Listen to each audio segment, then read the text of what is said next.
พอดีคำมาบัดนี้คำมาประมาณสิแจ้งนั่นแหละพี่น้อง4 โมงเช้าได้ยินเสียงคนห้องไห้อยู่เมียว่าเนาะพอดีว่าทางน้องฝนซื้อเพิ่นน้องฝนเนาะเพิ่นได้นอนแบบ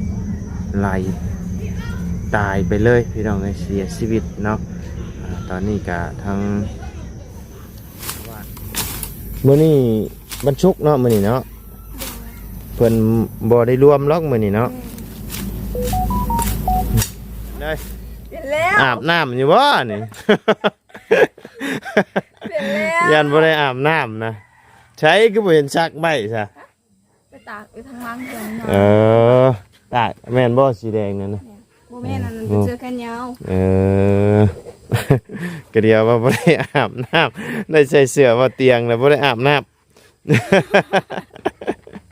เปลี่ยนแล้วเปลี่ยนแล้วเนาะโดยเขาให้อันนึงพอดีเป็น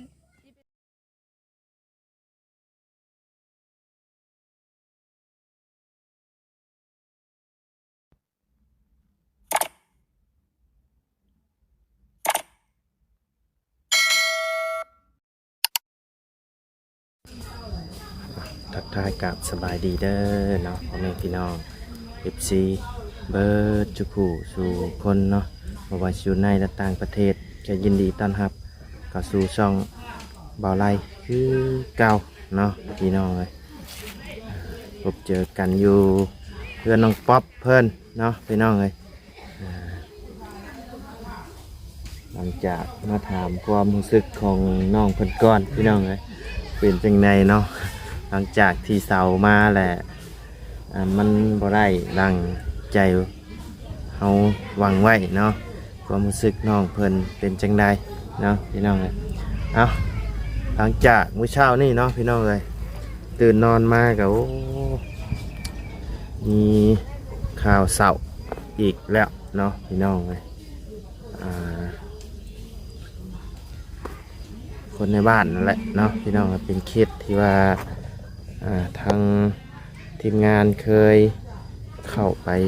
ซอยเรือเนาะพี่น้องเลยอยู่ในบ้านนั่นแหละเนาะเป็นน้องของน้องตุ้น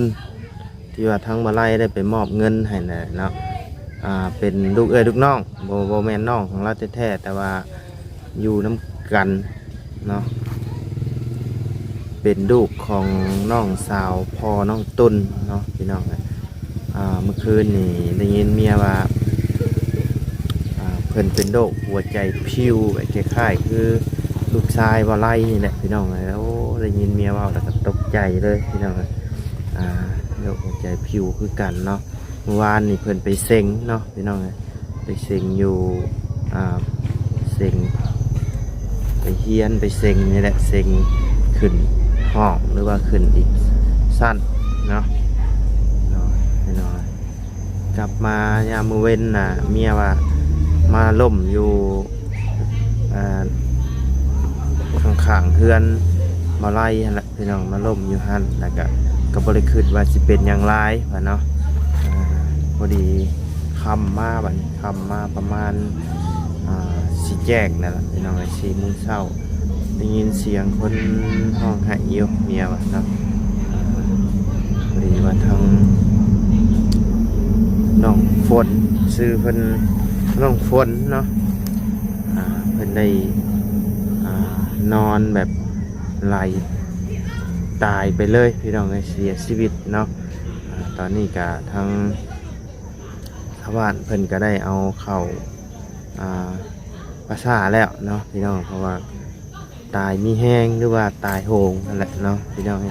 ก็ต้องได้เอาไปเลยพี่น้องไม่ได้เอาไว้เนาะก็แต่สงสารนะพี่น้องเลยเล็กน้อยผู้หญิงครับเนาะรุ่นเล่าข้าวเดียวครับน่าจะรุ่นเล่าข้าวเดียวกับลูกชายบ่ไล่นี่แหละพี่น้องประมาณนี่แหละเนาะได้ยินเมียว่าเป็นโรคหัวใจพิวคือกันกับลูกชายบ่ไล่โอ้พอได้พังเลยโอ้เป็นตาญาตินะพี่น้องทางบ่ไล่ก็เลยว่า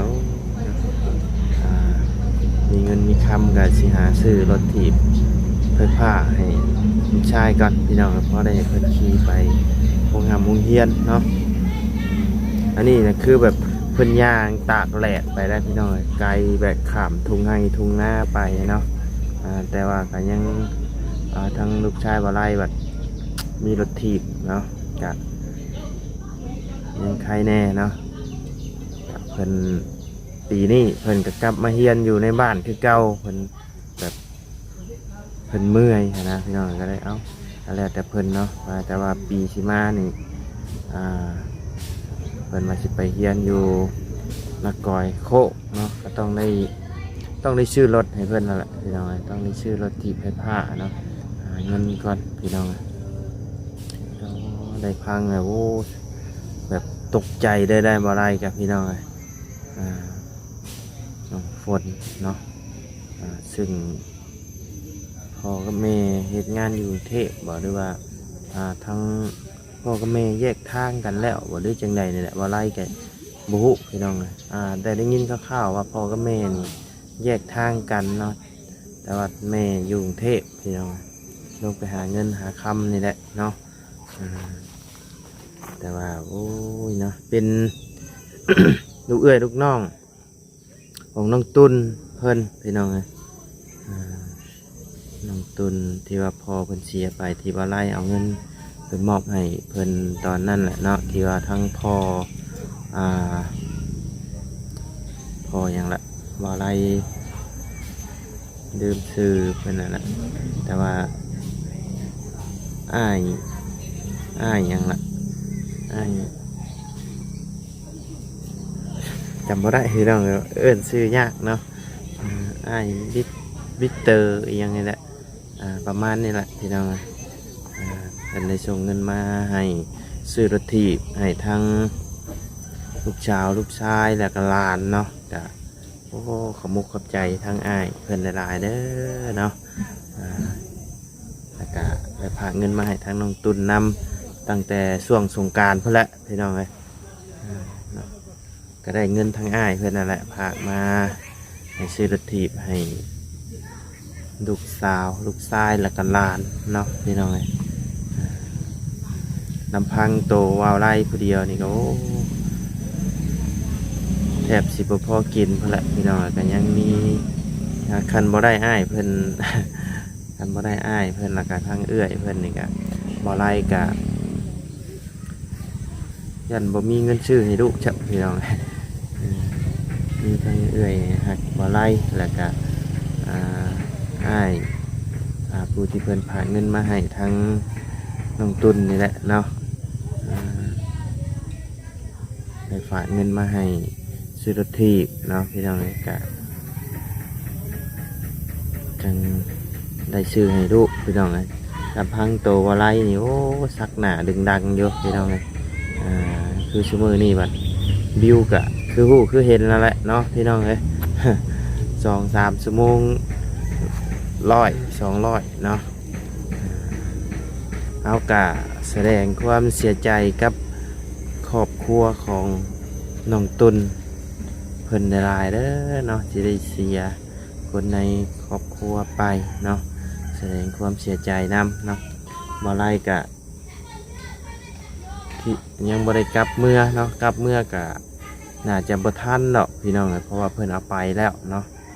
แต่ว่านี่แหละบิด3 มื้อเพิ่นกะ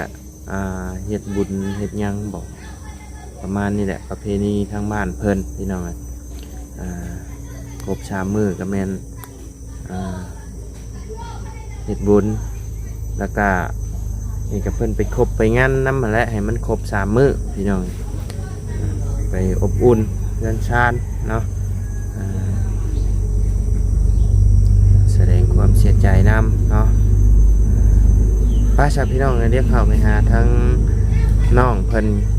กันก้อนพี่น้องเลยไปถูกพี่น้องเลยเห็ดอย่างเล่นี่เนาะสบายดีเด้อ สบายดี เอาดินเจ้าฮอดพี่บอก โอ้ฮอด แต่ว่าอ๋อ ให้มันแปดซื่อ แม่นแล้วนี่ทางนี่เป็นสะอาดหูสะอาดตาอีกนี่ บ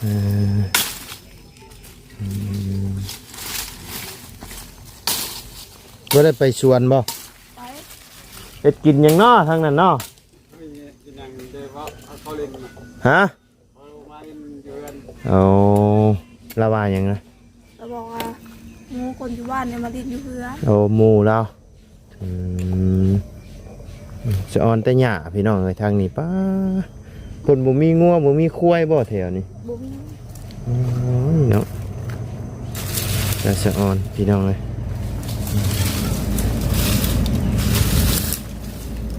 ผิดบังช่ำเนาะเช้ามาเมื่อวานนี่กะ อุตส่าห์นอนบ่รับ ม คิดไปคิดมาคิดอยู่มันสิออกแบบใดเนาะเสาเฮานี่ หน่อย สิเป็นเสาแบบใดคิดจนพอ12 โมงบ่ได้นอนซ้ำ เออ ก็ตื่นเช้ามาโกยบ่งามเฉย หมูงามเชย เลย กะคันเฮาสิเอาก็ได้อยู่แต่ว่า แม่น แต่ว่ามันกะเฮาก็เฮ็ดทั้งทีก็อยากได้อันงามๆหั่นแหละเนาะก็อดใจรอเอาเด้อน้องเด้อ เอาตัวขี้ไล่ แม่น เอาโตขี้ร้ายมากะมันก็อยู่ได้บ่ดนอืมคัดเอาตัวงามๆเด้อ แถมเอาชื่อเนาะ แม่นต้นหนึงก็บ่แม่นถึกๆเด้เฮาก็ต้องคัดให้มันคักๆเนาะ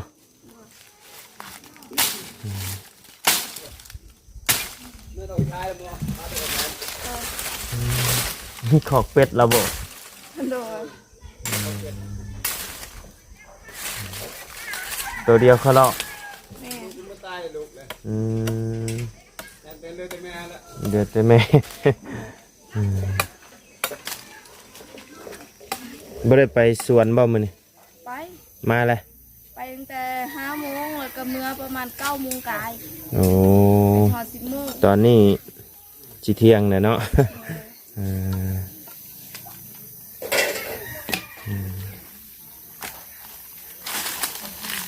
แต่จากไรไปขึ้นเฮือนใหม่เมื่อวานนี่งามบ่ งาม ขนาดยังบ่ทันแล้วแล้วฮะ แม่นรู้สึกว่ามันงามแฮงแล้วก็รู้สึกว่าดีใจแทนเพิ่น น้อย แล้วก็ดีใจนำเพิ่นที่เพิ่น น้อย ได้เฮือนได้ซ่าน น้ แล้ อ วย กะ เขาก็คิดว่าคันเขาได้เขาก็คือสิได้ใจดีใจสุดคือกับเพิ่นมื้อนี้ น้อยเอาก็เป็นบุญวาสนาของน้องเพิ่นเนาะมันก็บ่ได้ซ้ำกันเสมอไปแล้วน้องเด้อบางคน โดย คือน้องเพิ่นนี่ทางหลายคู่หลายคน FC เพิ่นก็ฮู้อยู่เพิ่นก็บ่ได้ขาดสนพอปานใดพี่น้องเอ้ยแต่ว่าก็คือมีทางผู้ใหญ่เพิ่นเมตตาเนาะเพิ่นอยากชดอยากซอยนี่อยากได้เฮือนได้ซานพี่น้องเอ้ยก็พอมีอยู่มีกินหั่นนะเว้าถึงน้องเพิ่นก็บ่ถึงว่าขัดสนได้คือเฮือนครอบครัวน้องแต่งจริงเพิ่นกะพี่น้องเป็นบุญวาสนาของน้องเพิ่นนั่นแหละเนาะ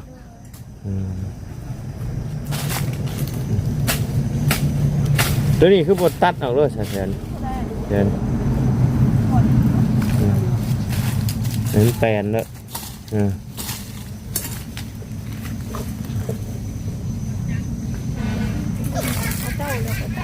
ย่านบ่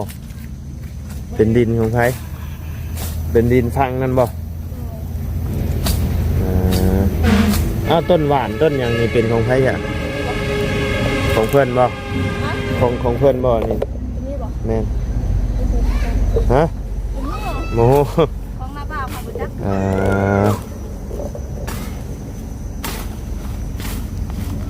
ต้นอันนี้ตั้งปลูกไว้ว่าต้นอันนี้นะต้นอันนี้หรือว่ามันเกิดเอง ต้นนี่บ่ ต้นนั้นนะ ต้นห้องบ่ แม่น แม่ ปลูกบ่ ปลูกเอา ปลูกไว้เห็นยัง ปลูกไว้เฮ็ดแบบต้นนี่หั่นแบบเขาสามารถรักษามันแค่แบบมันเจ็บเข้าปากเขาได้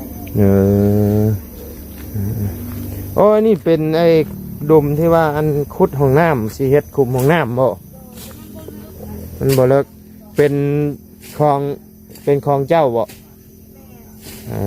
บ่เลือกแต่ดินคอยบ่หันนี่ก็คงสิบ่ได้เห็นหยังหรอก เพราะว่าดินเจ้ามันบ่ฮอดพี่เนาะ มีแต่เห็ดคุ้มไปแล้วก็ใส่ขี้หยอกขี้เหงื่อเป็นสีเขา มีแต่อันถมคืนให้เพิ่นเนาะ เอาไอ้ยังลงแล้วก็ให้มันถมไปเรื่อยๆจูด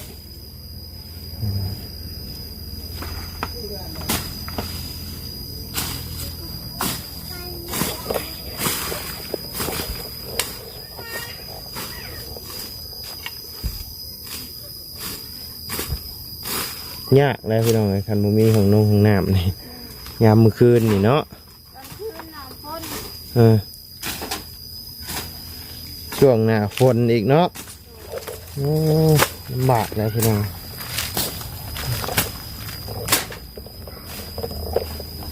มาคิดใช่แต่ตอนข้าวบ่ไรยังน้อยยังบ่มีของน้ำของในพี่น้องเลยโอ้ยเพื่อเชลแลนไปฮอดหม่องขันยามเมื่อคืนใครอยู่ขุดเกาะขุดคุมอยู่ใกล้ๆนี่ก็ได้พี่น้อง แต่ยามมื้อเว้นนี่ดิเนาะต้องเข้าป่าเด็กเพื่อแล้วพี่น้องไง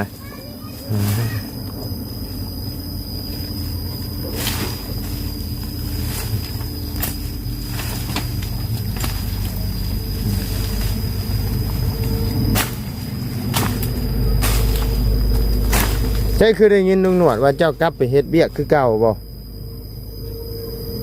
เดี๋ยวบ่ได้ไปแล้ว บ่ได้ไปแล้ว คือได้ยินลุงหนวดป่ะ ตอนลุงหนวดมาเนาะนะยังบ่ทันมา อ๋อ เพื่อนมาหาเพื่อ โอ้เดี๋ยวเจ้าไปเคาะเพิ่นอีก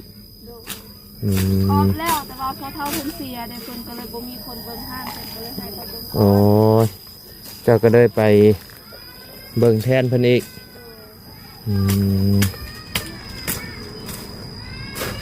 แสดงว่าเจ้านี่ก็เป็นคนที่เพิ่นไว้ใจที่สุดแล้วนี่เนาะ กับเพิ่นคือกัน เอ้าเพิ่นจังให้เบิ่งห้านนี่เบิ่งหยังแทนเด้ ก็มีกองโจร ฮะ กองโจรเต็ม วงจรอยู่แต่ว่าเพิ่นก็ต้องไอ้เชื่อใจแล้วเพิ่นจังให้นั่นเด้ อาซิเมนเพราะว่าข่อยก็อยู่โดนเติม จะอยู่ดนเด้ ตามหัวหน้าก็คือว่า เรื่องเงินเรื่องคำเพิ่นก็ให้เฮาจัดการเลยบ่ เลือกแบบเป็นเงินผู้อื่นจังซี่เขามาเอาเพิ่นก็ให้ข่อยเอาให้ อันนี้ ถ้าเป็นเงินเขาเองแบบเขาสิเอาเองก็มันบ่คือมันบ่ โดย เขาก็ต้องไป กันนั่นแหล้วว่าถึงแบบว่าเงินคนอื่นมาเอาหั่นนะเจ้าเป็นคนอะไรเอาให้เนาะ โดยมีแต่โทรรายงานหัวหน้าซื่อ โดย ๆเวลาคนมาเปลี่ยนเห็นคือแบบเครื่องแบบมันเหลือดิเห็น แล้วเขามาเอาเงินคืนแล้วเขาโทรหาหัวหน้าว่า ต้องบอกเพิ่นเนาะแจ้งเพิ่นกันนั่นแหละถือว่าเจ้าก็เป็นคนที่เพิ่นไว้ใจผู้หนึงแล้ว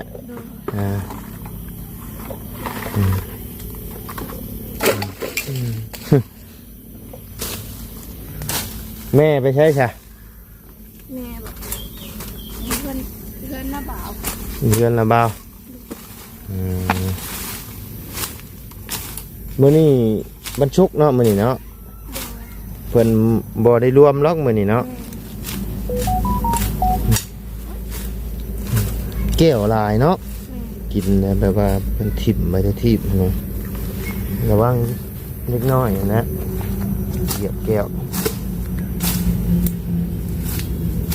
แล้วว่าจะบ่เสียหญ้าสวนยังบ่เคยไปเบิ่งจักเทื่อพี่น้องเอ้ยมื้อใดบ้างๆก่อนจังซี่ ไปเด้อ ไปเบิ่ง ไปช่วงเช้านี่ประมาณ8 โมงนี่เห็นรถอยู่สวนน่ะ บ่จักทางไปสวนจ้ะครับ เอาเรียบร้อย ก็บ่เคยไปจักเทื่อ แม่น ไปทางไหน ทางนั้นเด้อบ่ไกล อ๋อ มันเห็นเด็กน้อยอยู่เพื่อนให้เด็กน้อยพาไปจะได้เห็นอัน โอ้โดย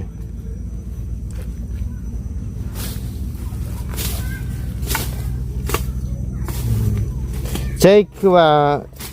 เห็นบอดี้เพิ่นพายเจ้ามีเชี่ยวน้ำบ่ มี ใช้เชี่ยวเจ้าอยู่หมองไหนเฮือนเราอยู่หมองไหน อยู่ฝั่งลูกมา ฝั่งลุมพุ่น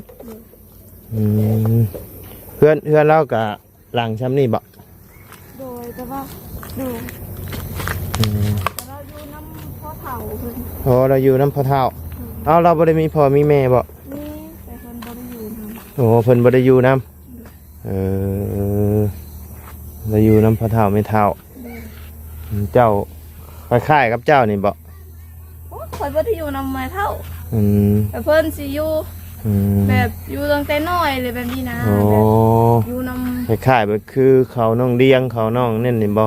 ปุ้งคือกันแต่ว่าเพิ่นสิอยู่แต่น้อยเลยอยู่น้ำแบบเป็นแม่ของแม่ โอ้ เพิ่นเด้ เป็นอันพ่อเฒ่าแม่เฒ่าเลี้ยงมาแต่น้อยเนาะแต่พ่อแม่เพิ่นก็อยู่หั่นแหละ อยู่หั่น อืม แต่ว่าพ่อแท้ๆเราได้ยินเราบอกว่าป้ากันแล้วกับแม่เพิ่นน่ะ โอ้ แม่เพิ่นเอาผัวไม้แล้วก็ โอ้ ได้ลูกแล้ว โดยก็เลยอยู่น้ำพ่อเฒ่าแม่เฒ่าเนาะ โดย อายุซ้ำกันบ่ บ่เรา18 ปี เรา18เจ้าเลย 20 ปี16 โอ้ ยอ คือ 3ปีแล้ว ชาวปีอย่าคือคิดว่ายัง10ปลายปีอยู่เลย ไปตาย เอ้าแท้เลย เห็นเนาะ อ่า ดีใจแล้ว16ซะ 16กับ16 ว่าหน้าเลยว่าหน้าบอกว่า13 ปีเลย เอ้าค่อยยังก็บ่ได้คิดว่าจะฮอดเช้าเลย สาวแล้ว เช้าแล้วเนาะ เดินแต่กระโตนน้อยซื่อ อืมเราน่ะ18 ๆโดย เคยไปเฮ็ดเวียกน้ำกันบ่ เคย อื